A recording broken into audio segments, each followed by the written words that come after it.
My girlfriend said, "That's just how my family shows love when they made me wash dishes while everyone else relaxed." I said I understand. When they seated me at the kids' table during her sister's wedding while she sat with adults, I left early and ended the relationship. She called me selfish while her family literally celebrated our breakup.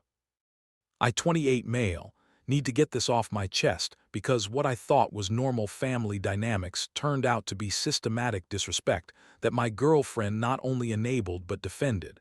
And honestly, the family's reaction to our breakup revealed everything. This whole nightmare started 8 months ago when I met Hazel's family for the first time.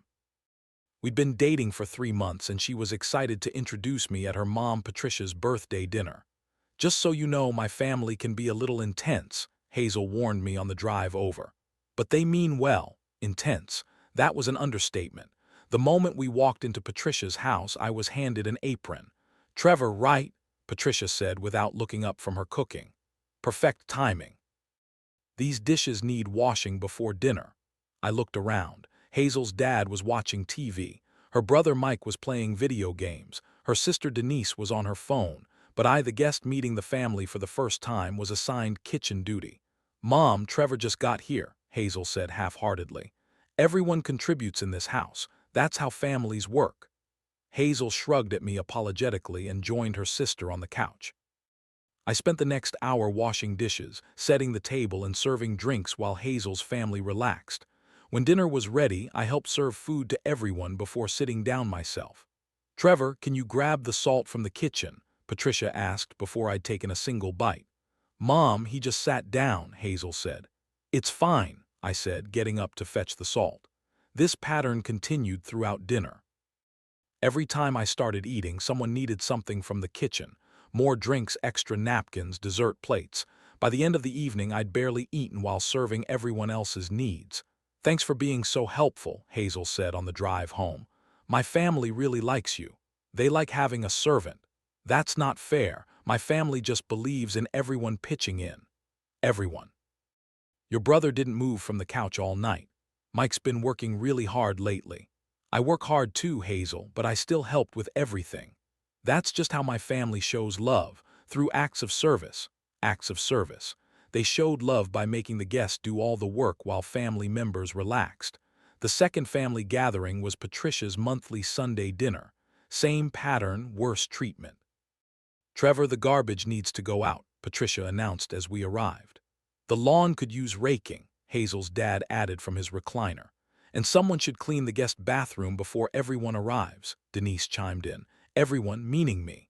I spent 2 hours doing yard work and housework while Hazel's family prepared for other guests. When relatives started arriving, I was still outside raking leaves. "Who's the landscaper?" I heard Hazel's uncle ask through the window. "That's Hazel's boyfriend," Patricia replied. "He loves helping out." Loves helping out. I was being introduced to extended family as the hired help. During dinner, the conversation was exclusively about family members I'd never met, inside jokes I couldn't understand, and childhood memories that predated my existence. "Remember when Hazel won the science fair?" Patricia gushed. "She was always the smart one," her aunt agreed. "Going places." "Speaking of going places," Patricia continued, "Hazel's been getting attention from that lawyer at her office. Very ambitious young man." This conversation was happening while I sat right there. They were discussing other men interested in Hazel like I was invisible. "Mom," Hazel said quietly, "I'm just saying you have options, sweetheart. Don't settle for less than you deserve." Less than I deserved, meaning me. After dinner, guess who got stuck with dishes again while everyone else moved to the living room for coffee and dessert? "This is really bothering me," I told Hazel on the drive home. "What specifically?" "Your family treats me like hired help. I spent the entire evening working while everyone else socialized." "You're being sensitive." "My family appreciates hard workers. They appreciate free labor. There's a difference." "Trevor, that's just how we were raised. Everyone contributes." "Everyone except your actual family members. I'm the only one who ever does anything." "That's not true. Name one thing Mike or Denise did tonight besides eat and complain." Long silence. "My family has traditional values about guests helping out." Traditional values don't involve making guests do yard work while introducing them as the landscaper. You're exaggerating. I wasn't exaggerating. I was finally seeing clearly. Month 4 of family gatherings, Patricia escalated the disrespect. Trevor, what do you do for work again? She asked during dinner, though I'd told her multiple times. I'm an electrician. Oh right, trade work. She said this like I'd admitted to being unemployed. It's good, honest work, I replied. Of course, someone has to do those jobs. Those jobs, like electrical work, was beneath her family. Hazel's father is a financial advisor, very respectable career, great earning potential. I do well as an electrician. It's stable work with good benefits. I'm sure it's adequate, Patricia said with fake sympathy. But Hazel's used to a certain lifestyle. Private schools, nice vacations, cultural experiences. Cultural experiences. Apparently electricians don't have culture. Hazel and I share plenty of interests, I said. Like what? I started to answer, but Patricia cut me off. Hazel loves theater, art galleries, wine tastings, very sophisticated interests. I enjoy those things too. Do you? How wonderful that you're trying to expand your horizons. Trying to expand my horizons, like I was a charity case she was helping educate. Mom, stop, Hazel said, but without much conviction. I'm just making conversation, dear, getting to know Trevor better.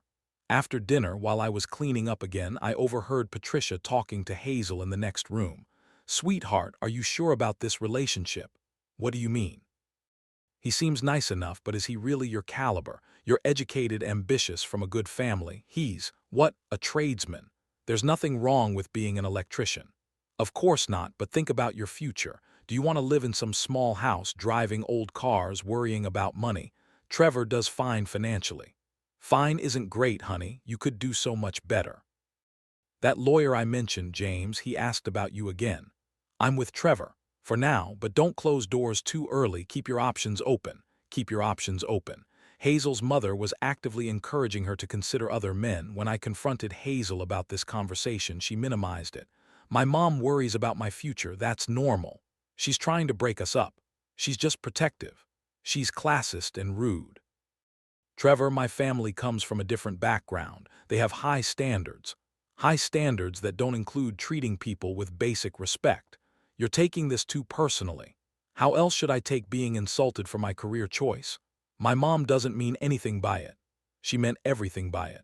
Patricia was systematically undermining our relationship while Hazel made excuses for her.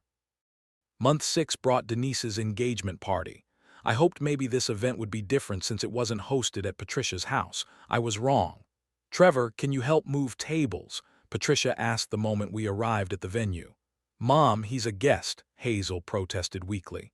We're family, everyone helps. Family, when convenient for them. I spent the pre-party setup moving furniture, arranging chairs, and setting up decorations while Hazel's family got ready and socialized. During the party, I was assigned to drink service, walking around refilling glasses while everyone else celebrated. Who's the caterer? Someone asked Patricia. Oh, that's Hazel's friend, so helpful. Friend, not boyfriend, friend. The final straw came at Denise's wedding 2 months later. I'd bought a nice suit, helped pay for Hazel's expensive bridesmaid dress, and taken time off work to attend what I thought would be a special family celebration. The morning of the wedding, Hazel pulled me aside. Small issue with seating arrangements. What kind of issue? There was a mix-up with the guest count. You're going to be at table 12. Where are you sitting? Table 2, with the family. I'm not sitting with the family. You're not technically family yet, but table 12 will be fun. It's near the bar. Table 12 turned out to be the kids' table, literally. I was seated with Denise's young cousins, ages 8 to 14.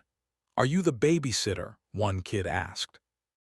I looked across the room at table 2, where Hazel was laughing with her family, completely ignoring the fact that her boyfriend of 8 months was sitting with elementary school children. I stayed through dinner, watching Hazel enjoy herself while I helped kids cut their food and wiped up spilled drinks. During the father-daughter dance, I walked over to table 2. I'm leaving, I told Hazel quietly. What? Why? Because I'm sitting at the kids' table while you party with your family. The seating was out of my control.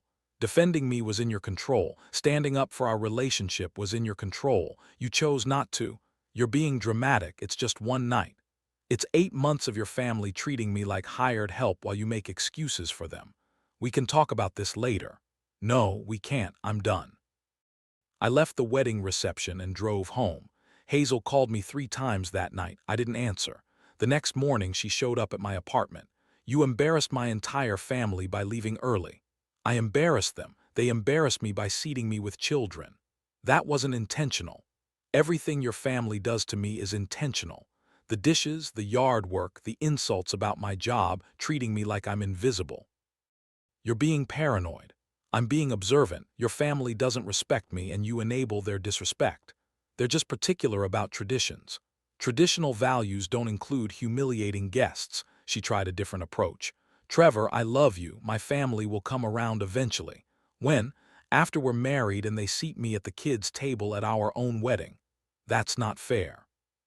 What's not fair is choosing your family's comfort over your boyfriend's dignity for 8 months. I can't help how my family acts. You can help how you respond to it. You can defend me, support me, or at minimum acknowledge that their behavior is wrong. They mean well. They mean to get rid of me, and you're helping them do it. She started crying. So you're choosing to end our relationship over seating arrangements. I'm ending our relationship because you've chosen your family's approval over my basic human dignity repeatedly for 8 months. Fine, leave then. See if you find anyone else who puts up with your sensitivity. I hope I find someone who doesn't require me to put up with being treated poorly. She packed up her things that morning and left. That afternoon, I got a text from Mike, Hazel's brother. Mom's throwing a celebration dinner tonight. Thanks for making the right choice. A celebration dinner. For our breakup. The family was literally celebrating getting rid of me. Update 1. The aftermath revealed everything I needed to know about this family. Hazel's cousin Sarah, who I'd met briefly at family gatherings, reached out to me on Facebook 2 days after the breakup. I wanted to apologize for how my family treated you. It was really uncomfortable to watch. Thank you for saying that. I was starting to think I was imagining things. You definitely weren't.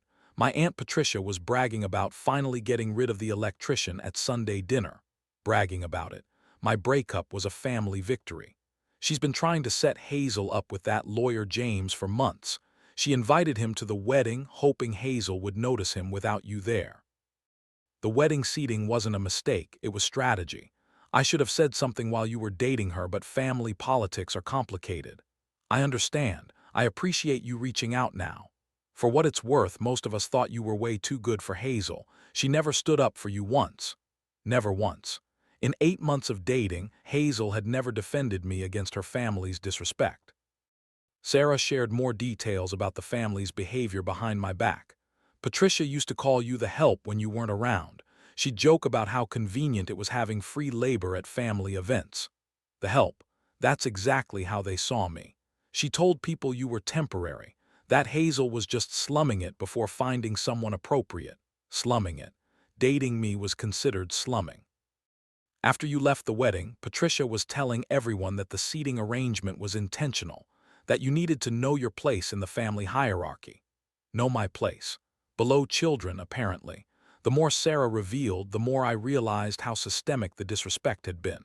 It wasn't occasional rudeness, it was calculated humiliation designed to drive me away. The worst part, Sarah continued, is that Hazel knew. She knew Mom was trying to break you up and never said anything. Hazel knew. She'd been complicit in her family's campaign to end our relationship. Why are you telling me this? I asked Sarah. Because you seem like a genuinely good person who deserves better than how our family treated you, and because I'm tired of watching Patricia manipulate people. 3 weeks later, Sarah texted me again. Update. Hazel's dating the lawyer now. James, Mom's over the moon. 3 weeks. Hazel had moved on to her mother's preferred choice in 3 weeks. That was quick. Mom's been planning this for months. James has been asking about Hazel since Christmas. Mom just needed to get you out of the picture first. The whole thing had been orchestrated. The escalating disrespect, the wedding humiliation, even Hazel's lukewarm defense of the relationship. I'd been systematically pushed out to make room for someone Patricia considered more suitable. How's Hazel adjusting to her upgrade? I asked, only half joking. She seems happy enough. James has money, status, law degree, everything Mom wanted for her, and everything I apparently lacked. You didn't lack anything, you just weren't controllable like James is. What do you mean? James does everything Patricia says. Where to take Hazel, what restaurants to choose, even what clothes look professional. Mom finally has the son-in-law she can manage completely. So Patricia hadn't just wanted to get rid of me, she'd wanted to replace me with someone she could control. Update 2. This will be my final update because I've learned everything I need to know. 6 months later, Sarah reached out with news that put everything in perspective. Thought you'd want to know James proposed to Hazel last week. That's fast. Mom planned the whole thing, picked the ring, chose the restaurant, even wrote his speech. Hazel said yes, but honestly she looked more resigned than excited. Resigned. Not exactly the reaction you'd hope for from your fiancé. How's the wedding planning going? Patricia's handling everything. The venue, the flowers, the guest list, the menu. Hazel's basically a passenger in her own wedding. And Hazel's okay with that. She doesn't really have a choice. Mom made it clear that if Hazel wants family financial support, she needs to follow family decisions. Financial support. Patricia was buying compliance.